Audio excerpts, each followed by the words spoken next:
आप सभी का स्वागत है smart study with Shiva YouTube channel पर। आप सभी मित्रों को महादेव।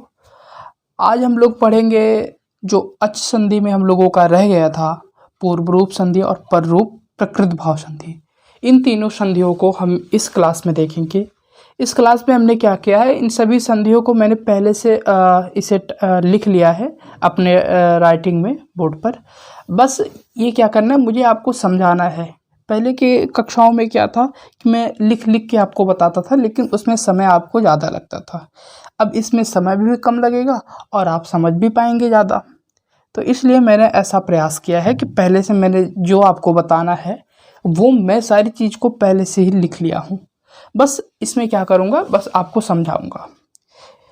तो चलिए हम लोग पढ़ते हैं। पहला कौन सी संधि है? पहला हम लोगों का है पूर्व रूप संधि। पूर्व रूप संधि करने वाला सूत्र कौन सा है ये हमें जानना। वो है हमारा एंगः पदांता दति। ये क्या करता है? पूर्व रूप संधि करता है। ये आप ध्यान रखेंगे। ये जैसा मैं बता रहा हूँ उसे आप लिखते ऐसे चलेंगे, ठीक है।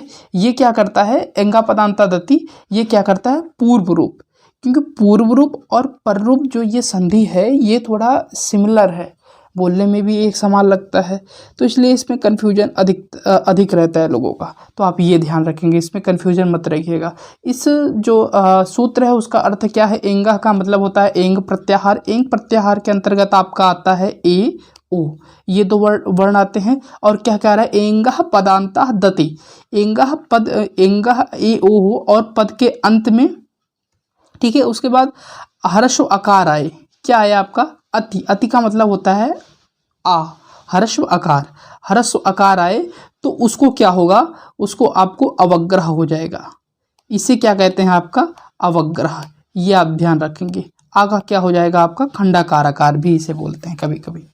तो आप ये ध्यान रखेंगे, ठीक है। इसमें कुछ भी नहीं है। एंगा पदांता दति ये क्या करता है? पूर्व रूप संधि करता है, ना कि पर रूप। ये आप ध्यान रखेंगे। और ए ओ अगर पदांत में हो, पद के अंत में हो और उसके बाद ह्रस्व आकार आ रहा हो तो ह्रस्व आकार को क्या हो जाएगा? आपका क्या हो जाएगा? अवग्रह, खंडाकार आकार हो जाता है। ये उदाहरण है, हम उदाहरण से समझते हैं। जैसे है को प्लस अपि। को में क्या है? ओ क्या है आपका? वो आपका आ रहा है ना एक प्रत्याहार के अंतर्गत। तो ओ पद के अंत में आपको यहाँ का में ओकार दिख रहा होगा। यहाँ आप देख सकते हैं का में ओ है। उसके बाद आपको ह्रस्व आकार दिख रहा है। तो इस आकार को क्या हुआ है? ओकार हो गया। इस आकार को जो अपी वाला आकार है उसको हो गया आपका अवग्रह। क्या? अवग्रह हो गया। आप यहाँ देख सकते हो, यहाँ आपका क्या बना? कोपी। इसी तरीके से आपका बना है बालको अपी। बना क्या? बालकोपी। बालक प्लस अपी। बालकों में क्या है? आपका ओकार है और अपी में क्या है? ह्रस्वकार। तो ह्रस्वकार को क्या हुआ है? आपका अवग्रह हो गया है, मतलब खंडाकार आकार हो गया है। बस पूर्व रूप संधि में आप ये ध्यान रखेंगे, इसमें क्या होता है? अवग्रह होता है, जिसमें आपको बीच में ये रूप दिख जाएगा और आपसे पूछेगा, ठीक है, ये आकार दिख जाए और आपसे पूछे कि इसमें कौन सी संधि है, तो आप बताइएगा पूर्व रूप संधि है। बस इस संधि में हमें इतना ही जानना था, ये आप ध्यान रखेंगे। हम नेक्स्ट संधि की ओर आगे बढ़ते हैं। ये भी उसके उदाहरण है। रमे प्लस अत्र बनेगा रमेत्र, और को प्लस अपी बनेगा कोपी, और बालको प्लस अवदत्त। इसका आप बताएं इसमें क्या होगा, ठीक है, ये आप बताएंगे। नेक्स्ट टॉपिक की ओर हम आगे बढ़ते हैं। जो दूसरा हम लोगों का है पर रूप। पूर्व रूप और पर रूप में हमेशा कंफ्यूजन रहता है, तो आपको मैं सावधानी से बता रहा हूँ। पूर्व रूप में आप क्या देखेंगे? अगर अवग्रह है तो पूर्व रूप होगा, अगर अवग्रह नहीं है तो क्या होगा? पर रूप होगा। पर रूप संधि करने वाला सूत्र आपका है एंगि पर रूपम। ये आप ध्यान रखेंगे। और इसमें क्या है? अकारांत उपसर्ग के बाद उपसर्ग है, अकारांत उपसर्ग होना चाहिए आगे। ए ओ क्या है? ये आपका एंग प्रत्याहार के अंतर्गत आता है। ए ओ मतलब इससे प्रारंभ होने वाली धातुओं के आने पर रूप हो जाता है। ये आप ध्यान रखेंगे इतना पर रूप संधि के बारे में। पर रूप पर वाद पर मतलब होता है बाद वाले वर्ण के समान हो जाना ही पर रूप है। ये आप ध्यान रखेंगे। ये पर रूप की क्या है परिभाषा? पर रूप का अर्थ होता है पर मतलब बाद वाले वर्ण के समान हो जाना। ये अपवाद होता है ठीक है, ये वृद्धि का अपवाद है, लेकिन यहाँ वृद्धि नहीं होगा, ये आप ध्यान रखेंगे। यहाँ है उदाहरण, हम उदाहरण से समझते हैं। यहाँ क्या है, प्रा प्लस एजते। प्रा में क्या है, आपका आकार है, प्रा क्या है, उपसर्ग है। ठीक है, कौन सा, अकारांत उपसर्ग है। कौन सा उपसर्ग है, प्रा आपका अकारांत उपसर्ग है। और एजते क्या कह रहा है, उसके बाद अगर क्या है आपका ए ओ आए, उपसर्ग के बाद आपका क्या है, ए ओ आए, तो वो पिछले वाले वर्ण जैसा हो जाता है, मतलब एजते जैसा है वैसा ही सामान्य हो जाएगा, ना ही इसमें वृद्धि होगा ना ही कुछ होगा, जैसा है जैसे का तैसा हो जाना। तो क्या हो जाएगा, प्रेजते।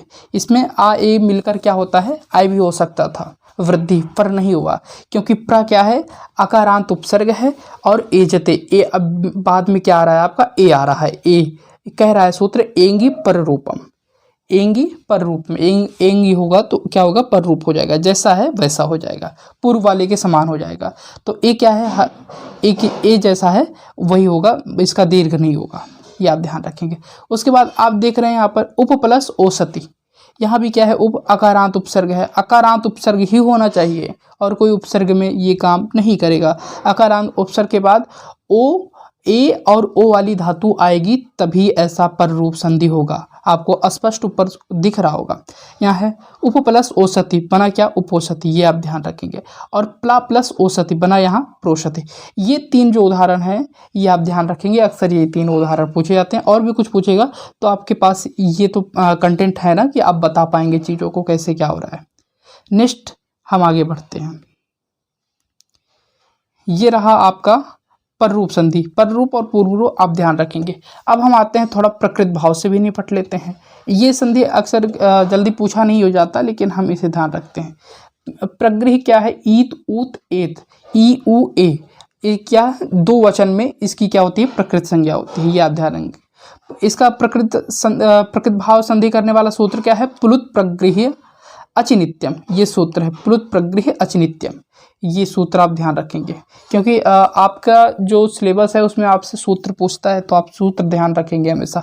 प्रकृत भाव का अर्थ है कोई भी संधि ना होना, ये आप ध्यान रखेंगे, यहाँ कोई भी संधि नहीं होगा। प्लुत प्रगृह अचिनित्यम, अचि नित्यम प्रकृत भाव हो जाएगा। हरि एतौ ऐसा ही बन जाएगा, क्या, हरि एतौ। गंगे अमु यही रह जाएगा, क्या, गंगे अमु। पचेत इमौ बनेगा क्या, पचेत इमौ, ये आप ध्यान रखेंगे। ये दिख नहीं रहा है पचेत इमौ, पर ऐसा ही है। ये रहा आपका पूर्व रूप संधि।